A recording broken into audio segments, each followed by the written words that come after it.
Jadi teman-teman, faktanya kanker merupakan salah satu masalah kesehatan terbesar di Indonesia dan menjadi penyebab kematian tertinggi kedua setelah penyakit kardiovaskular. Global Burden of Cancer Study atau GloboCan dari World Health Organization WHO mencatat total kasus kanker di Indonesia pada 2020 mencapai 396.914 kasus. Yang mati dari situ adalah 234.511 kasus. Tinggi banget. Jadi di Indonesia tuh yang peringkat pertama itu adalah kanker payudara. Kanker payudara itu memiliki jumlah kasus tertinggi.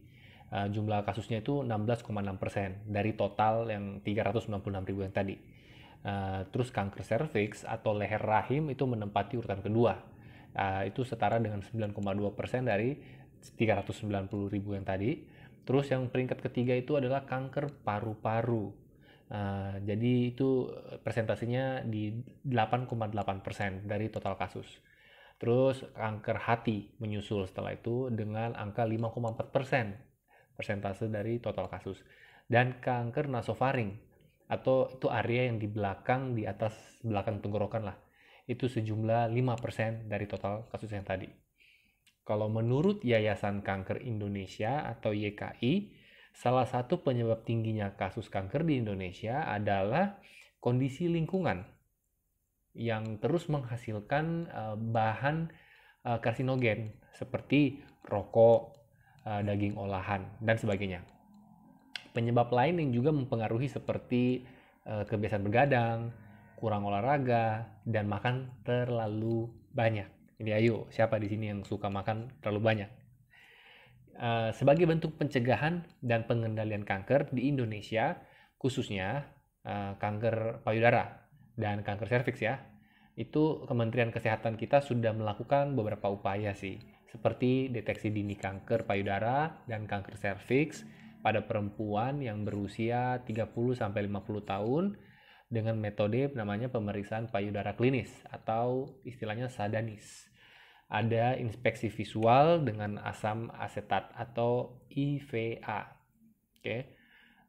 Setiap orang sebenarnya itu memiliki sel kanker di dalam tubuh yang tidak terdeteksi dalam pemeriksaan standar.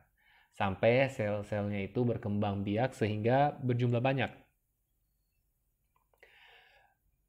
Sel-sel kanker selalu ditekan pada level rendah sampai batas bisa ditoleransi dan tidak menimbulkan penyakit kanker oleh sistem kekebalan tubuh.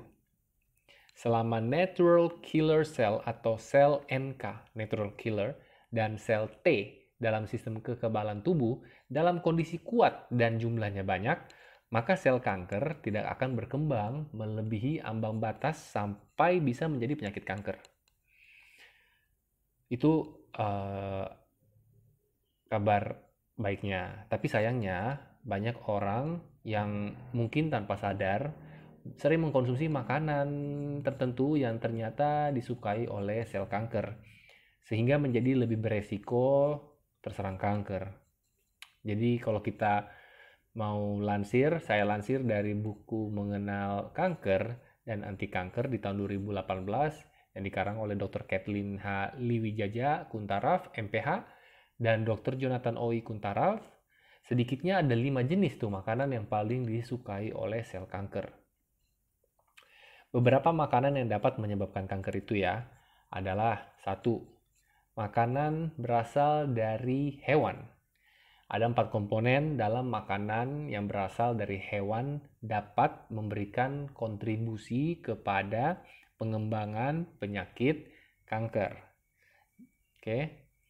Kandungan protein dan lemak hewan, racun kimia dan hormon yang sintetik, dan kurangnya serat atau fiber.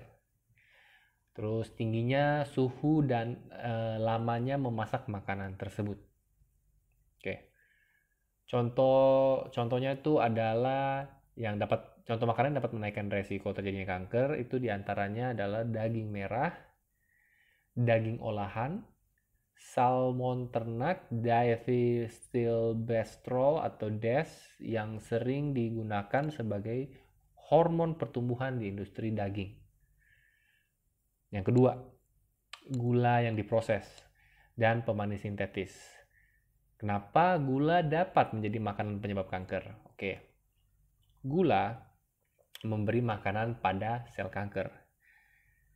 Gula melemahkan sistem daya tahan tubuh dengan melemahkan kesanggupan tubuh dalam memerangi infeksi. Gula dapat menjadi racun kimiawi.